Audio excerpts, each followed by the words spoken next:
Welcome to the Not On My Watch podcast, where real-life issues facing the family and the church are addressed with bold and uncompromising truth.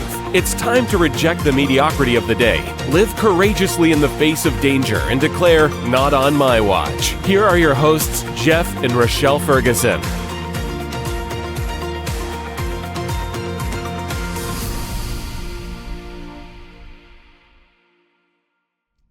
Hey, welcome to the Not On My Watch podcast. We're Jeff and Rochelle, and today's episode is a continuation, or maybe not a continuation. A life has gone on, and we're adding more to it. Part 2, sequel, I don't even know. I don't know, whatever it is. We did a podcast a couple of months ago, and we'll link it in the comments about why we won't become Swifties. And actually, it's one of our most popular episodes. And there's a whole lot of reasons I won't become a Swiftie, just because, hey, I don't know. Anyway. There's a lot of... That's a different episode. That's a different episode. No, I mean, honestly, it's one of our most popular, probably because if you are living in America or in the world in 2024, you've heard of Taylor Swift. I would venture to guess. And so I don't know if that's why it's popular. I'm not really sure. One of our other popular episodes is I Love Jesus, but I cuss a little.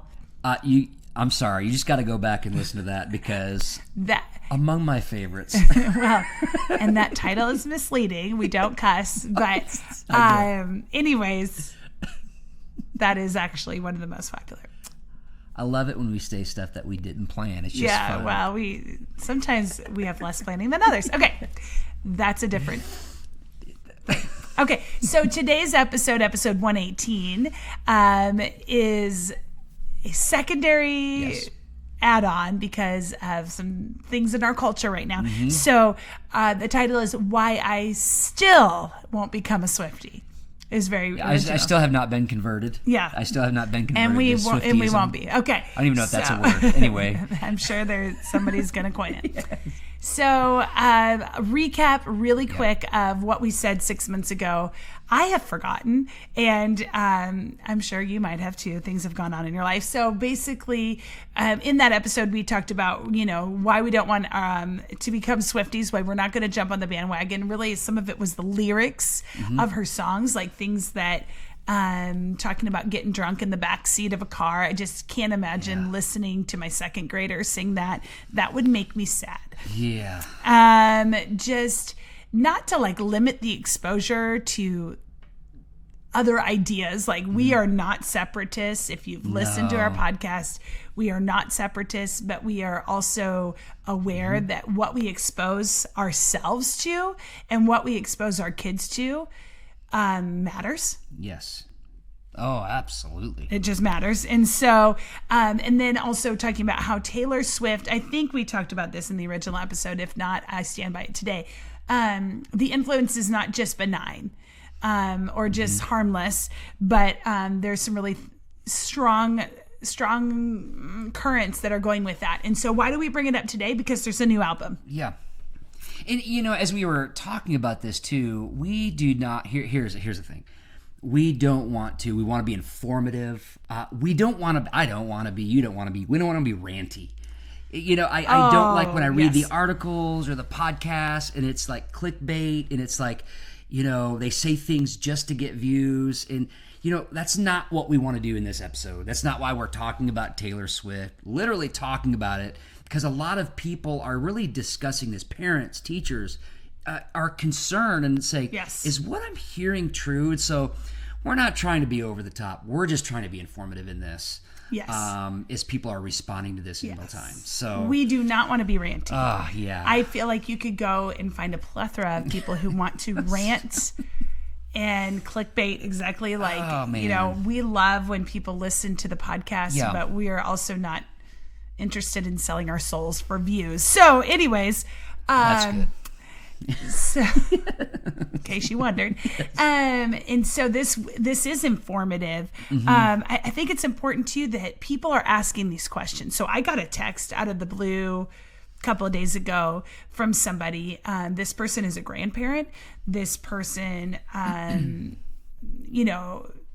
influences young people, has direct influence with young people through, different means like church and through the job and things like that. So I got this text and they said, I don't really have time to research this, but I thought you would be an informed person, which I was thrilled. I was like, yay! I enjoy reading and being informed. And so about this, tell me what you know.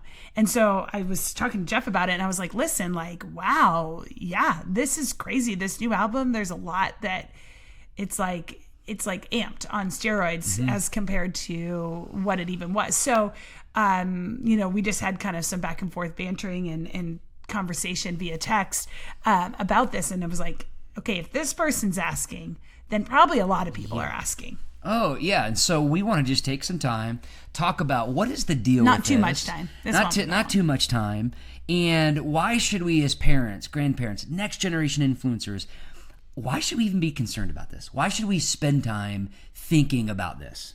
Yeah. And so what do you think? What's number one? Number one, I think you coined this and I love it. What we listen to, regardless of whether it's Taylor Swift or anything, what we listen to becomes the soundtrack of our lives.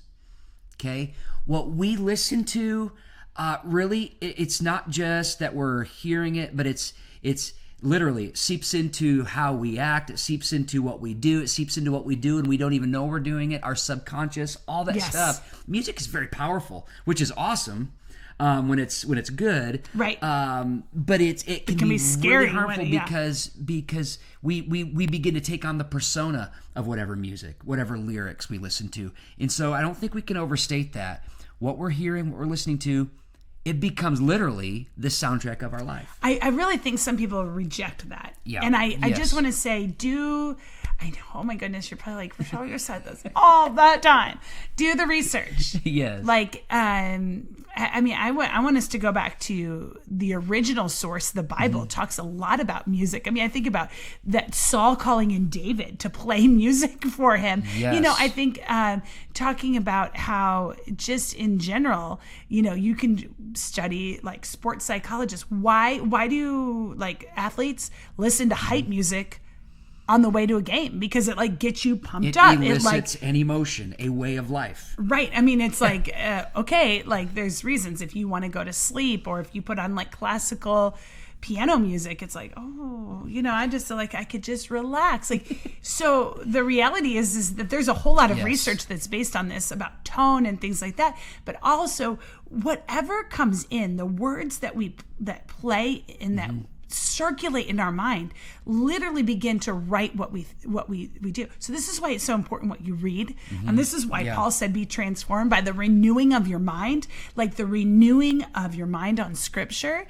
So if you reject this idea that what you listen to becomes the soundtrack of your life, I think you're rejecting a whole lot of research. Neuroscience. A whole lot of Bible. Literally, yes. So this is real. And I want to tell a story that happened literally last night. So we had actually planned this podcast before last night. So this is just a bonus story. But last night we still have a monitor in our room. Like our kids are totally getting old enough. They're, they don't need us anymore, but we still have a monitor because if we hear them, like if, I don't know, a storm, daddy, okay. So, for our youngers. And so, anyways, we have a monitor in our room. And so our kids go to bed. They have a bedtime. They're in bed. And we were getting ready for bed, brushed our teeth, like all the things. And I think we had just laid down, like, I was in that like weird state. Oh, I was deep. I think you might have already been asleep. I was almost falling off the cliff. But I was in that weird in and out stage where I'm like, am I asleep? What's happening? Thinking about things. And usually I fall asleep pretty quick. So this had to be like 5 minutes after we laid down.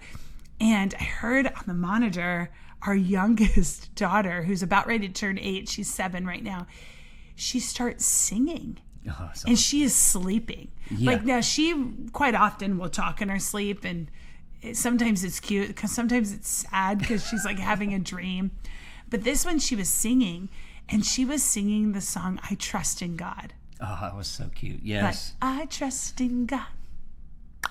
Massive. Come on, girl. I won't. No. You get it. But she's singing this, and it's not like as what I was doing. I mean, it was like she was sleeping, and I was like, oh my goodness. I go, is she singing? Yeah. And then we talked about it for a minute, and I just thought about that in relation to this song. Like while she's sleeping, her mind, unbeknownst to her, was repeating the things she listens to all day long. And I thought, what if she was instead singing about being drunk in the backseat of a car? Oh, yeah. I'd be like, I don't know. That hit me different. Because I'm just going to tell you that hit me different. Whether we like it or not, when we sleep, our brains are compartmentalizing what we're thinking, what we're taking in throughout the day. So that's what goes on.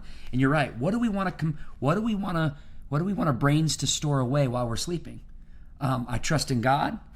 Or like you said, right. So true. So not only is it the soundtrack of our life, but what we listen to is what we endorse. Yep. And I know some people are like, oh, here comes the Christian conservatives talking about music again and talking about, like I grew up in the church. I mean, my mom would come into like, really, it was my brother's room. If you're watching, Jason, no, I'm just kidding. It wasn't me. I'm just kidding. There was a few times it was me. But she would come in and get our tapes. Like if we tried to get a contraband tape of music that she didn't want us to listen to, which she was right. Like she's not wrong.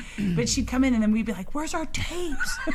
She'd be like, you don't need to be listening to that. Can you imagine? I mean, today it's MP3s. Today it's like... Well, I feel like that might... Oh my it's goodness. Streaming today. You just dated yourself. Can we edit that out? Edit that out. Oh my goodness. Today. No, like we're going back to vinyls. And you can buy vinyls, but, I think streaming and MP3, like they're similar. Thank you for making me feel better about myself. I got my iPod and I could do the round thing. Oh my goodness. Yeah, but what we listen to is what we endorse. Yes. And, I know that this can come across like, oh, you're so judgy. Like, can't we just listen to the beat or whatever? Well, we're endorsing lyrics. We're endorsing lifestyles. We're endorsing this not only to our kids, but to ourselves. Like, this is not just like we don't act a certain way or not watch something just because our kids might find out. Right. God's like what we do reflects our relationship with God. What we do reflects that he's there. He's in the room. He's listening. As much as we would like to compartmentalize, oh, this is just music and this is just that, we can't. Yeah. We can't do that. And I think this goes to the next one, and that's like this is not what we're talking about even in this specific instance. This is not just music. We could say, well, it's kind of Taylor Swift. She's an artist. She's a music. Just let her be artsy. Well, this is not just music. It's really creating a whole like I don't even know like cult following. It's infiltrating like so many areas of life. All of society. You were telling me something earlier that I didn't even know about. Like yesterday, our kids had a virtual day, and so that meant that. Write that down. That's another podcast. Okay, they loved it because guess what? They do 5 minutes of work and then the day is done. I mean, So man. I took them out for lunch to Panera, and then we went swimming. Okay, so like. Don't worry, I did a lot of work during that too. But anyways, so we go to Panera, and like Panera's redone their menu, which you don't really go that often. So, but just to let you know, in case you want something different. But it's like they have everything's the era. Like, so this is your you pick two era. And like my kid just got invited to a birthday party in my double digits era. And like people are like wearing shirts that say, it's in my mom era or my 40s era or in my whatever, like, and I think they're funny. Like, I think a lot of this is super funny. So I'm not here like, I can't believe people are wearing those shirts. In my tape era. MP3 era. MP3 okay. era. So, but it's what I guess I'm trying to say is this is infiltrating all of society. Like there are tons of articles. Go look right now. You can go find them. That there are a lot of people that are really hoping Taylor Swift will endorse a political candidate. you could probably guess which one that people are wanting her to endorse. And they're saying if she endorses the candidate, like, I guess the election would be over, and in their minds. And I guess what I'm saying is this is not just like an influence of a song or two. This is like... It's a social phenomenon. Like we couldn't even get away from it at the Super Bowl, you know? So this is a social phenomenon. So, and it's impacting all of life. And then this next one I like, because some people may say, you're just talking about Christian music versus secular music. And I'll just say, no, we're not here. So number 4, this album, it's not just secular, okay? Its aim is to be anti-Christian. So it's not just like, we're not about, well, don't listen to secular, listen to this. Because here's the thing, I think that's a shallow argument, like avoid, whatever. Anyway. I mean, I'm going to be honest. There's a couple of, you throw on a few country songs. Oh, man. It just brings me back, right? I mean, it brings me right back. And, I like some of them. I do. But this is not on my watch.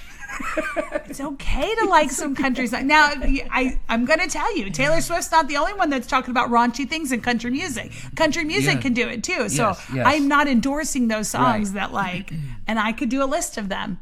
I'm not like, this isn't just a knock on Taylor Swift. It's just that she's the influence right now is that. So anyways. So it's not about that. Its aim is to be anti-Christian. Here's a quote from someone that we came across. He's a pastor. He said this: "I'm definitely not the minister or parent that has the no secular music stance. Also, I fully realize unbelievers are going to act like unbelievers, and we understand that as well. However, there's a difference between being secular and being anti-Christian. As Christians who are filled with the Spirit, should we be entertained by, should we sing with, and expose our kids to lyrics that aren't just different than what you believe, but are actually mocking what you believe?" We're not going to go and dissect Taylor Swift lyrics in this episode, but you go look at them, and they literally just Google it, like 3 seconds. They mock the life of the follower of Christ, and I would not want my kids to be transformed, to be shaped by these lyrics that really mock the most central thing in our home, and that is Christ. Our Christ. That is our following Christ. Now, I read through some of the lyrics. I know we're not going to dissect them, but I do have to make this point. I read them, and some of them were like, oh, that's not good. That's just tearing down who God is and things like that. Some of them made me sad. Yeah, this is a good point. When I read them, I felt a little bit of heartbreak for, I thought, well, somebody who's writing that, when you're talking about, because the song, I don't know the name, I'm sorry, don't know the name, but the lyrics, we're talking about how people who claim to be Christians basically just want you to get saved so they can tear you down. Okay, I don't know. And I thought, wow, that made me sad, because I thought, I hope that hasn't been her only experience with Christians. Wow. And I thought how each experience that we have with people really matters. It does. Like, it really matters. It's not just like, oh, well, I had a bad day. It's like, no, we're representing Christ. And so I thought, it made me have compassion for her. Like, that doesn't mean I'm going to listen. No. That doesn't mean I'm going to buy the album. That doesn't mean I'm going to tell everybody else to listen. It means I'm going to pray for her. It means I'm going to pray that a real Christian, yes, and that she has an encounter with a real Christian, but more importantly, that she has an encounter with the real Christ. And if you do, it will change your life. We have to wrestle with that. That's why I really believe we have to wrestle with that idea, because Taylor Swift is created in the image of God. She is a person. And, if these are written out of hurt, I mean, we should have compassion for someone who's been hurt in the church. And I think that should drive us to prayer. Just even in life. Like, in life. We don't even know. Was she in church? I don't know. We have no clue. But we should have compassion. I agree with that. Not just throw stones. But we don't have to endorse it either. The Movie Guide review says this: this album is full of minor quips that elevate Swift above God, while also featuring 2 songs devoted to tearing down the Christian sexual ethic, when it says the Christian sexual ethic, basically, what does the Bible say about sex, about sexuality? And so a lot. And so if you just look at these lyrics, they are completely against whatever Scripture would say about how sexuality, about how God says it's supposed to be expressed in the context of marriage between a man and a woman. All that stuff, she completely goes against it. And that's dangerous. Right. That's dangerous to endorse that. I mean, it grieves me when I see little 7 and 8 year olds singing these songs that literally are tearing down the Christian sexual ethic. That grieves me. I think that's becoming the soundtrack of their life. Mm-hmm. Yeah. And so that's why this matters. Yeah. And, I hope that we have done this, yes. even this topic, justice by saying, okay, I hope this has been informative. I hope it's made you think. I hope it's made you want to go, I want to jump in the bed. No, I hope what it's made you do is go, I need to research this more. Yeah. Don't just take our word for it. Go research it. See, hopefully this is opened, and hopefully it even gives us a heart of compassion. Oh, yeah. And a motivation to be more like Christ. Absolutely. If that's not our motivation, then we're off base. Yes. We're off focus. Because if Jesus was on earth today, he is in the power of the Holy Spirit. We get it. He would be filled with such compassion. Now, he wouldn't endorse this, but he'd be filled with such compassion that he'd be moved to love, moved to prayer. We should as followers of Christ as well. And so hope this has helped you. Parents, grandparents, next generation influencers, educators, being aware of what is out there, literally shaping the minds, like you said, in the lives of people. And so, hey, just wanted to put this out there for you. Hope this helps you. I do hope this encourages you. Yeah. I do hope this encourages you as well. I hope you didn't find it ranty. That was our goal. If that was our goal. So, hey, take a moment, share this with a friend if it's helpful. Rate, review, subscribe, all the things. And we look forward to seeing you next time right here on the next episode of the Not On My Watch podcast. We'll see you then. Thank you for joining us on this episode of the Not On My Watch podcast. You are a watchman for this time and hour. Don't forget to subscribe and rate this podcast wherever you listen. If you haven't already, head on over to our website, www.notonmywatch.co, for more resources from Jeff and Rochelle. Thank you for joining us. We will see you next time on the next episode. But until then, keep watchful.